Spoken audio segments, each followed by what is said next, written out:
Hello everyone, নমস্কাৰ অসমীয়া পাকঘৰৰ অন্য এটা ৰেচিপি ভিডিঅ'লৈ আপোনালোক সকলোকে পুনৰবাৰ আদৰণি জনাইছো।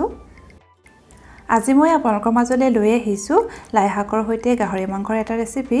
খাবলৈ খুবেই ভাল হয় আৰু যিসকলে গাহৰি মাংস খাই ভাল পায় তেওঁলোকে নিশ্চয় এই ভিডিঅ'টো চাই ভাল পাব আৰু ভিডিঅ'টো যদিহে চাই ভাল পায় তেতিয়াহ'লে লাইক কমেন্ট আৰু শেয়াৰ কৰিব আৰু যিসকলে মোৰ চেনেলত নতুন তেওঁলোকে প্লিজ মোৰ চেনেলটো সাবস্ক্ৰাইব কৰি দিব। এতিয়া আহকচোন চাওঁ কি কি লাগে এই ৰেচিপিটোৰ বাবে। লাই শাকৰ সৈতে গাহৰি মাংস বনাবৰ কাৰণে প্ৰথমতে মই অলপমান গাহৰি মাংস বইল কৰি লৈ লৈছো আৰু এটা ডাঙৰ সাইজৰ পিয়াজ কাটি লৈ লৈছো, দুটা কেঁচা জলকীয়া লৈছো আৰু এচামুচ ৰসুন আদা খুন্দি লৈ লৈছো আৰু এটা আলু কাটি লৈ লৈছো। আৰু লৈ লৈছো এমুঠি লাই শাক আৰু লাই শাকখিনি ভালধৰণে ধুই সাফা কৰি লৈ লৈছো আৰু এটা বিলাহী লৈ লৈছো। আনফালে কেৰাহীখন গেছত গৰম হ'বলৈ দি অলপমান মিঠাতেল দি ললো।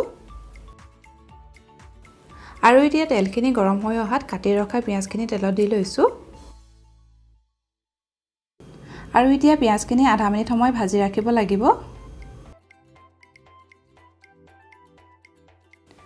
পিয়াজখিনি আধা মিনিট মান সময় ভাজি ৰাখি ললো আৰু এতিয়া ইয়াৰ লগত দি দিছো খুন্দি ৰখা ৰসুন আদা এচামুচ আৰু ভালধৰণে এই গুটেইখিনি আকৌ লৰাই দিছো আৰু ৰসুন আদাৰ কেঁচা গোন্ধটো নোযোৱালৈকে লৰাই লৰাই ভাজি ৰাখিব লাগিব।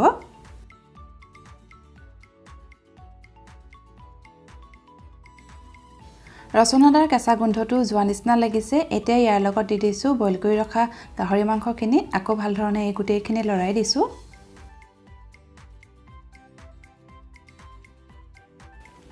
আৰু এতিয়া সোৱাদ অনুসৰি নিমখ দি লৈছো আৰু প্ৰয়োজন অনুসৰি হালধি দি লৈছো, অকণমান জিৰা পাউডাৰ দিছো আৰু অকণমান ধনিয়া পাউডাৰ দিছো আৰু অকণমান কাশ্মীৰী ৰেড চিলি পাউডাৰ দি দিছো আৰু অকণমান মিট মছলা দিছো আৰু দুটা কেঁচা জলকীয়া দি এই গুটেইখিনি ভালধৰণে মিহলাই লৈ লৈছো।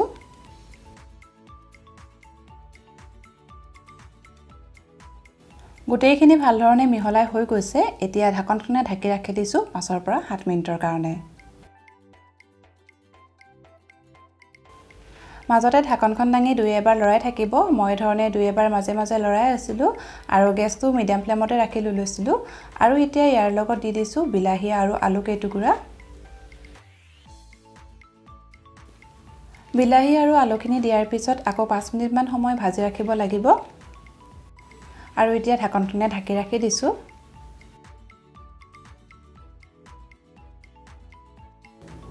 পাঁচ মিনিট সময় ভাজি ৰখাৰ পিছত এয়া দেখিছে বিলাহীখিনি অলপ অলপ সিজি গৈছে আৰু এতিয়া ইয়াৰ লগত দি দিছো কাটি ৰখা লাই শাকখিনি।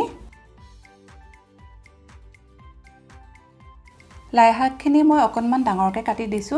গাহৰি মাংসত লাই শাক অলপ ডাঙৰ ডাঙৰকৈ কাটি দিলে খাবলৈ ভাল হয়।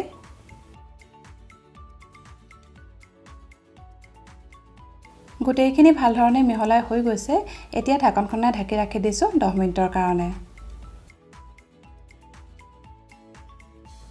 মাজতে ঢাকনখন দাঙি দুই এবাৰ লৰাই থাকিব। মই ধৰণে দুই এবাৰ লৰাই আছিলো আৰু ইয়া দেখিছে লাই শাকখিনি অলপ অলপ সিজি গৈছে আৰু এতিয়া ইয়াত পানী যোগ কৰিম।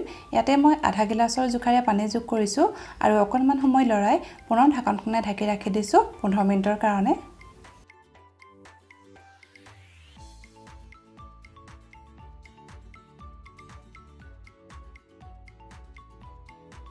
মাজে মাজে আপোনালোকে ঢাকনখন দাঙি দুই এবাৰ লৰাই থাকিব। মই ধৰণে দুই এবাৰ লৰাই আছিলো। এতিয়া আকৌ ঢাকনখনে ঢাকি ৰাখি দিছো।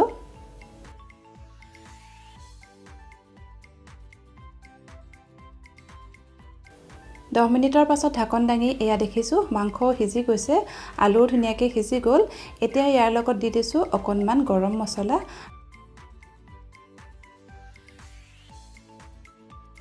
গৰম মছলাখিনি দিয়াৰ পিছত ভালধৰণে লৰাই ঢাকনখনে ঢাকি ৰাখি দিছো 1 মিনিটৰ কাৰণে।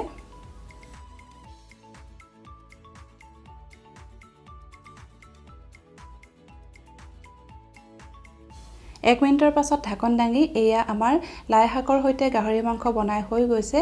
খাবলৈ খুবেই ভাল হৈছিল। আপোনালোকে এই ধৰণে এবাৰ বনাই খাই চাব আৰু শেষত মোৰ এই ভিডিঅ'টো যদিহে চাই ভাল পাইছে তেতিয়াহ'লে লাইক কমেন্ট আৰু শ্বেয়াৰ কৰিব আৰু যিসকলে মোৰ চেনেলত নতুন তেওঁলোকে প্লিজ মোৰ চেনেলটো সাবস্ক্ৰাইব কৰি দিব।